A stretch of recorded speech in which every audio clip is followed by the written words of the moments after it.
अब ये दोनों देश अगर कोई भी डिफेंस डील साइन करते हैं तो इंडो पैसिफिक रीजन के लिए प्लस भारत के लिए एक नई चुनौती को खड़ा कर सकते हैं। तो अभी जो खबर हो जाती है जिसको हम विस्तार से पढ़ने वाले हैं वो ये है कि Bangladesh Turkey to launch joint defence and foreign affairs mechanism deepen. अस्सलाम वालेकुम जी, welcome back to my channel. Hope आप सब बिल्कुल ठीक ठाक होंगे। আমি সুমেন अपना देख सुमेन रिएक्शन बंगला में भालो अच्छे आशा करी सभी भालो अच्छे हैं। जहाँ पे जो बात करते हैं बांग्लादेश और टर्की डिफेंस डील के हवाले से, यहाँ पे जी टर्की ने बांग्लादेश के साथ जॉइंट डिफेंस डील जो है वो साइन कर ली है। इस डिफेंस डील में टर्की और बांग्लादेश मिलकर काम करने जा रहे हैं। इस डिफेंस डील में बांग्लादेश बहुत ज़्यादा एडवांस किस्म के ड्रोन जो है वो ना सिर्फ हासिल कर सकेगा बल्कि उसे बांग्लादेश के अंदर ही प्रोड्यूस कर सकेगा। टर्की यहाँ पे किस तरह बांग्लादेश के अंदर ये सारे वेपन्स जो है वो तैयार करेगा, सारी डिफेंस जो वेपन्स हैं उनको बांग्लादेश में तैयार किया जाएगा और इसको लेके जो है हर तरफ चर्चा हो रही है। और भारतीय मीडिया स्पेशली यहाँ पे बुखला गया है कि आखिर बांग्लादेश कभी चाइना के साथ डील कर रहा है, कभी टर्की के साथ ये हो क्या रहा है। ठीक है, सो अभी पहले आप लोगों के साथ मैं रिपोर्ट शेयर करती हूँ। चैनल पे न्यू है तो चैनल को सब्सक्राइब करें और बेल आइकॉन को लाजमी क्लिक करें और वीडियो को लाजमी आप लोगों ने शेयर भी करना है। सो चलते हैं, देखते हैं वीडियो, लेट्स गो। नमस्कार, आज हम बात करने वाले हैं बांग्लादेश और तुर्की के बारे में। महत्वपूर्ण हो जाता है ये टॉपिक क्योंकि ये हमारे इंडो पैसिफिक रीजन के लिए एक बड़ी चुनौती लाने वाला है। बड़ी चुनौती कैसे? तो भाई यहाँ पर भारत के साथ तुर्की के संबंध कैसे हैं ये आप सभी जानते हैं। प्लस बांग्लादेश के साथ हाल के समय में भारत के संबंधों में काफी ज्यादा उतार चढ़ाव आया। अब ये दोनों देश अगर कोई भी डिफेंस डील साइन करते हैं तो इंडो पैसिफिक रीजन के लिए प्लस भारत के लिए एक नई चुनौती को खड़ा कर सकते हैं। तो इसी के बारे में बातचीत करेंगे कि आखिर कौन सी डील ये दोनों साइन कर रहे हैं, क्या संबंध अभी हाल के दिनों में उतार चढ़ाव रहा है, क्या क्या चीजें रही हैं, भारत ने तुर्की के साथ कैसे अपने दोस्ती के हाथ आगे बढ़ाने का ट्राई किया लेकिन तुर्की ने क्या किया, हमेशा बैक स्टैबिंग करी है। और सेम वही बांग्लादेश के साथ अभी होता हुआ नजर आ रहा है। तो हाल ही में यहाँ पर आप देखोगे कि दोनों ने ही मीटिंग करी थी, ठीक है, और ये विजिट पर भी आए थे, बांग्लादेश में विजिट किया इन्होंने, तारिक रहमान से ये मिलते हैं। और पहले से अगर देखा जाए तो दोनों देशों के बीच में ना छोटा मोटा जो हथियार का लेन देन है वो चलता था, लेकिन बांग्लादेश अभी तक रशिया पर डिपेंडेंट था, चाइना पर डिपेंडेंट था। जब भी हम हैवी एयरक्राफ्ट्स की बात करते हैं, पनडुब्बियों की बात करते हैं, इन सारी चीज़ों की, बट रिसेंटली बांग्लादेश ने अपना माइंडसेट चेंज किया और उसको लगा कि मुझे तुर्की की तरफ, बेसिकली जिसको हम तुर्की कहते हैं, टर्की भी कहते हैं, इसकी तरफ रुख करना चाहिए।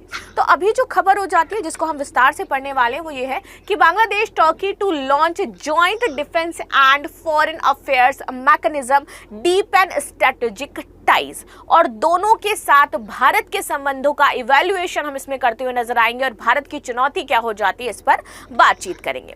चलिए आगे आ जाते हैं और थोड़ा सा देख लेते हैं कि किस किस कॉपरेशन की बात कर रहे हैं और क्या क्या चीजें साथ में करने वाले हैं। तो यहाँ पर तुर्की के विदेश मंत्री जिनका नाम हो जाता है हकाना फिदान, ठीक है, ये आए थे 3 दिन की ढाका की यात्रा पर और 5 से 7 जून तक ये यहाँ पर बकायदा रहे हैं। मंत्री स्तरीय बैठक हुई, यहाँ पर संयुक्त यहाँ पर समिति बनाई गई, वार्षिक इनका 2+2 एक डायलॉग होता है, वहां पर इन्होंने बातचीत करी और आगे इन्होंने अपने संबंधों को ले जाने के लिए उच्च स्तर पर इस डिफेंस पैक्ट को साइन करने के लिए काफी ज्यादा चीजें जो है उसमें टिक आउट हो चुकी है कि हम फ्यूचर में ये करने वाले हैं। अब देखो ज्यादातर ये जो साथ में काम करेंगे ये ड्रोन को, क्योंकि प्रेजेंट समय में अगर मैं युद्ध की बात करूं तो ड्रोन्स हमारे बहुत ही इंपॉर्टेंट भूमिका उसमें निभा रहे हैं और जितने ज़्यादा से ज़्यादा हाई डेफिनेशन ड्रोन्स हैं, हाई क्वालिटी ड्रोन्स हो जाते हैं, वो बहुत मैटर करते हैं हर एक नेशन के लिए। छोटे हैं, टारगेटेड होते हैं और आसानी से हमला किया जाता है। तो ये ड्रोन उत्पादन पर बातचीत कर रहे हैं यहाँ पर, ठीक है।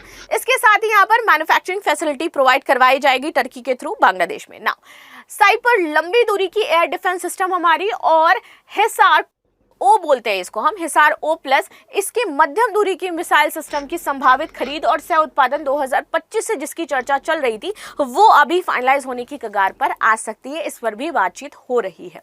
पहले से तुर्की से ये आर्टिलरी लेते थे, क्योंकि मैंने आपको बताया ना कि छोटे मोटे हथियार ये खरीदते थे, लेकिन अभी ये उच्च लेवल पर जाकर के डिफेंस पैक्ट साइन कर रहे हैं। और उच्च लेवल पर डिफेंस पैक्ट साइन करने का सीधा सीधा मतलब ये होता है कि डिपेंडेंसी बांग्लादेश भारत के मित्र देशों से कम करता हुआ नजर आएगा। जैसे कि वो रशिया के साथ अभी तक ज्यादा देता था, थोड़ी बहुत डिपेंडेंसी इंडिया के ऊपर भी बहुत सारी चीजों में हो जाती थी, तो उसको भी वो खत्म करना चाहता है, ताकि भैया टू फ्रंट जो वॉर इंडिया का है ना वो उसको और बढ़ा सके और दोनों आमने सामने आकर के बाकायदा खड़े हो सके। क्योंकि अभी कहीं ना कहीं उसको कॉम्प्रोमाइज होना पड़ता है, क्योंकि आपकी डिपेंडेंसी इंडिया से हो जाती है, आप मानिए चाहे ना मानिए, लेकिन आप बहुत सारी चीजों के लिए इंडिया पर डिपेंडेंट है, चाहे वो आपका ऑयल हो जाए, गैस हो जाए, खाद्यान्न हो जाए, राइट। तो अब इसको वो खत्म करके चाहता है कि भैया सामने से अब मैं एकदम आंख से आंख मिला करके इंडिया के साथ खड़ा हूं और उसको धमका सकूं, राइट। ये वाला सिनेरियो है। तो यहाँ पर एमोर्ड व्हीकल्स हो जाते हैं, हमारे एमोर्ड व्हीकल्स, अन्य उपकरण मिल चुके हैं। बांग्लादेश अब तुर्की का सबसे बड़ा चौथा जो रक्षा आयातक है वो बन चुका है, यानी कि टर्की की जो फर्स्ट सेकेंड थर्ड लिस्ट में आ रहे हैं उस लिस्ट में हमारा बांग्लादेश 4th प्लेस पर आ चुका है और धीरे धीरे ये इसको और भी ज्यादा स्ट्रेंथन कर रहे हैं। अब हम बात कर लेते हैं ये जो सारा सिनेरियो चल रहा है तुर्की और बांग्लादेश का, इसमें भारत को चिंतित होने की आवश्यकता क्यों हो जाती है। भैया वो डिफेंस डील साइन करे, हमें कोई मतलब नहीं है, लेकिन संबंध हमारे बांग्लादेश के साथ हो जाते हैं बहुत ही ज़्यादा क्लोजली। कैसे क्लोजली? जब हम बॉर्डर की बात करते हैं। अब आप देखो ये बॉर्डर शेयर कर रहा है बांग्लादेश, और मोस्टली यहाँ पर हमारे क्या है, नॉर्थ ईस्ट के नेशंस हो जाते हैं। इधर हमारा चिकन नेक हो जाता है। दूरी की अगर मैं बात करूँ पूरे बॉर्डर की, दैट इज 4096 किलोमीटर्स जो हम बांग्लादेश के साथ शेयर करते हैं। तो ये घबराने वाली बात अवश्य हो जाती है। और जैसे कि हालिया दिनों में बांग्लादेशी सरकार की तरफ से बयान आए थे कि चिकन नेक को काट देना चाहिए, चाइना को हम आमंत्रित करते हैं कि वो यहाँ पर आकर के अपने सैन्य बेस बनाए, तो इंडिया की सिक्योरिटी, इंडिया की सॉवरेनिटी ये यहाँ पर खतरे पे है, इसलिए इंडिया को चिंतित होने की आवश्यकता हो जाती है।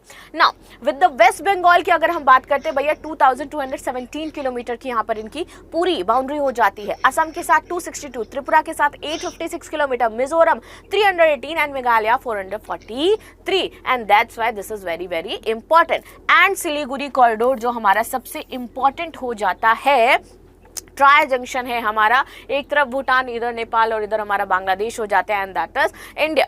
तो ये इंपॉर्टेंट इसलिए भी रखता है कि भैया यहाँ पर क्या है, हमारा सिलीगुड़ी कॉरिडोर है जो कि हमें नॉर्थ ईस्ट से कनेक्टिविटी देता है। That is the one and only single way to reach North East. और ऐसी ही अगर बयानबाजियां चलती रही बांग्लादेश के थ्रू और ऐसे ही अगर वो धमकाता रहा तो हमारे लिए प्रॉब्लम क्रिएट हो सकती है। भारत को पूर्वी सीमा यानी कि नॉर्थ ईस्ट पर नई चिंता है, क्योंकि अब यहाँ पर एक नेशन नहीं है। नॉर्थ ईस्ट पर चिंता का सबसे बड़ा कारण है कि यहाँ पर अब बांग्लादेश है, अब उसके साथ चाइना भी है और अब तुर्की भी हो गया, यानी कि अब 3 नेशन आपस में मिल चुके हैं और इनका झुकाव प्लस पाकिस्तान भी है, ठीक है। इनका झुकाव जो बांग्लादेश का झुकाव है वो इन 3 नेशंस की तरफ है। अब तुर्की की तरफ क्योंकि एंटी इंडिया है, वो भी पाकिस्तान की तरफ और चाइना की तरफ, तीनों ही कैसे हो जाते हैं और तीनों के साथ भारत का क्या संबंध है आप जानते हो। क्या हुआ जब ऑपरेशन सिंदूर होता है, पाकिस्तान हमला करता है तो टर्की अपने ड्रोन देता है भारत पर हमला करने के लिए, राइट। जबकि हमने इनके साथ ऑपरेशन दोस्त चलाया था, लेकिन वो भी इनको याद नहीं रहा। तो ऐसे नेशंस की तरफ झुकाओ, यानी कि हमारी जो पूर्वी सीमा है उस पर कोई ना कोई खतरा और नॉर्थ ईस्ट पर खतरा। नाउ तुर्की के drone air defence system Bangladesh की क्षमता बढ़ाएंगे, जो कि क्षेत्रीय संतुलन बहुत ज्यादा प्रभावित कर सकता है और पूरा जो सेंट्रल एशिया हो जाता है हमारा और जो इंडो पैसिफिक रीजन है उसका यहाँ पर क्षेत्रीय संतुलन डगमगाएगा। भारत इस विकास पर नजदीकी से नजर बनाए हुए वो एक एक स्टेप देख रहा है कि ये दोनों नेशंस आखिरकार क्या रहे हैं। रणनीतिक हिस्सा मानते हैं यहाँ पर भारत को घेरने का। कुछ विश्लेषकों का कहना है कि ये भारत को घेरने की तैयारी चल रही है। क्यों? क्योंकि इसमें तुर्की, पाकिस्तान, बांग्लादेश का एक एक्सेस बन रहा है, एक नया ध्रुव क्रिएट हो रहा है हमारे सेंट्रल एशिया में, एक नया ध्रुव क्रिएट हो रहा है हमारे जो इंडो पैसिफिक रीजन है वहाँ पे, जहाँ पे चीन, पाकिस्तान, तुर्की, बांग्लादेश और पाकिस्तान है आपस साथ में।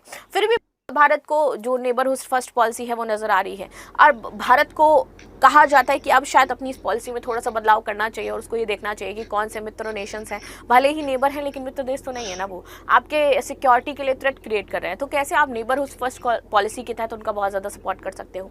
नाउ भारत की चिंताएं, बांग्लादेश तुर्की रक्षा सहयोग के रणनीतिक निहितार्थ। तो वर्ष 2025 में अगर मैं बात करूँ तो बांग्लादेश और तुर्की इनके जो निर्मित हमारे जो लड़ाकू हो जाते हैं यूएवी, कॉम्बैक्ट ड्रोन्स, यूएवी उत्पाद, हिसार O+, ये मध्यम दूरी और साइपर लंबी दूरी की रक्षा प्रणालियां, ये आपूर्ति को लेकर उच्च स्तरीय चर्चाएं हुई थी।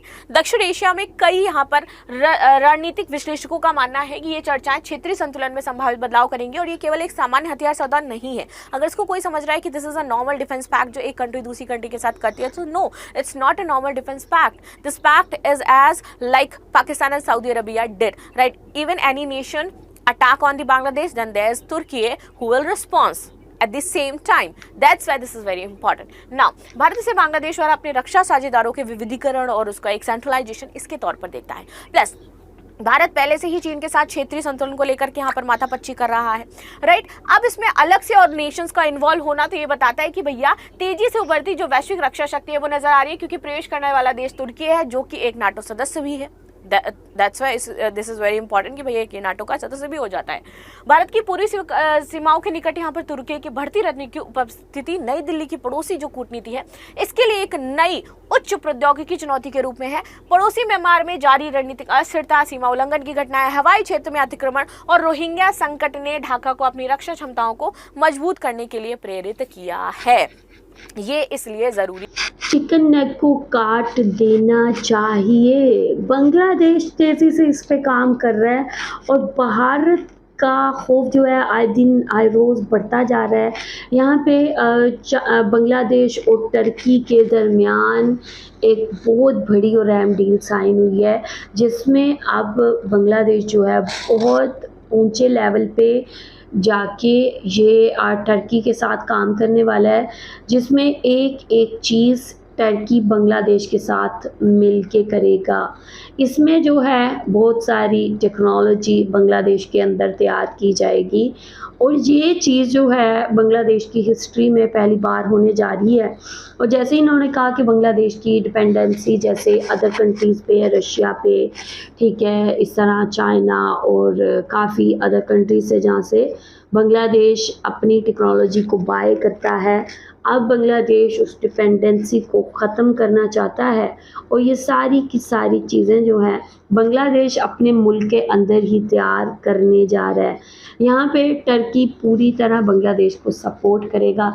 यहाँ पे टर्की और भारत के जो रिलेशंस हैं वो तो सभी को पता है कि टर्की ने कभी भी भारत के साथ जो अपना दोस्ती का हाथ है वो नहीं बढ़ाया और टर्की ने हमेशा बांग्लादेश को जो है डिफेंस लेवल पे बहुत ज़्यादा सपोर्ट दी है। तो यहाँ पे जो अब चाहे वो ठीक है फाइटर जेट्स हैं, डिफेंस जो वेपन्स हैं और इसके अलावा जो डिफेंस सिस्टम है और जो बहुत ज़्यादा एडवांस किस्म के ड्रोन्स हैं, सब कुछ बांग्लादेश की एक्सेस में होने जा रहा है कि बांग्लादेश चाहेगा तो बांग्लादेश को हर एक चीज़ मिलती जाएगी। यही चीज़ है कि भारत को ये सुन के बहुत बड़ा धचका लगा है कि बांग्लादेश ने इतने बड़े लेवल पे जो डील है वो टर्की के साथ साइन कर रहे हो। यहाँ पे अभी पिछले कुछ दिनों पहले जो है टर्की के फॉरेन मिनिस्टर ने जो बांग्लादेश का विज़िट किया है, उसमें बहुत अहम किस्म की चीज़ें जो हैं वो निकल के सामने आई हैं और आगे मज़ीद डील्स जो हैं वो साइन होने जा रही हैं। अब यहाँ पे भारत की जो चिंताएं हैं वो बढ़ती जा रही हैं कि भारत को ऑलरेडी बांग्लादेश ने ये थ्रेट दी हुई है कि हम चिकन नेक को काट देंगे और ऑलरेडी बांग्लादेश इसको लेके काम करता जा रहा है। चिकन नेक के पास प्रोजेक्ट्स पे काम हो रहा है, इसमें पाकिस्तान भी काम कर रहा है, चाइना भी काम कर रहा है।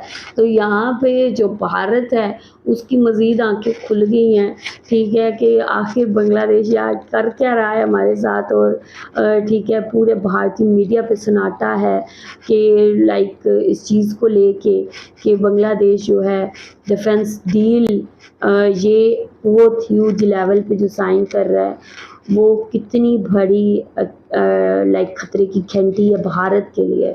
और ऑलरेडी यहाँ पे जो बॉर्डर है उसकी टेंशन तो अलहदा, लेकिन यहाँ पे अब बांग्लादेश में जो back to back deal sign करने शुरू कर दी हैं, उसको देख के जो है भारत बहुत ज़्यादा अपसेट होता जा रहा है। वेल आप लोग क्या कहेंगे, किस तरह बांग्लादेश भारत को घेर रहा है, ना सिर्फ भारतीय सीमाओं पे बल्कि डिफेंस लेवल पे अब बांग्लादेश ने बहुत बड़े स्टेप्स लेना शुरू कर दिए हैं। आप लोग क्या कहेंगे, आप लोगों का क्या कहना है? जो भी कहना चाहते हैं लाजमी बताएं कमेंट सेक्शन में। वीडियो को लाइक और शेयर लाजमी करें। अपना ख्याल रखें। I will see you till then, take care, अल्लाह हाफ़िज़, बाय।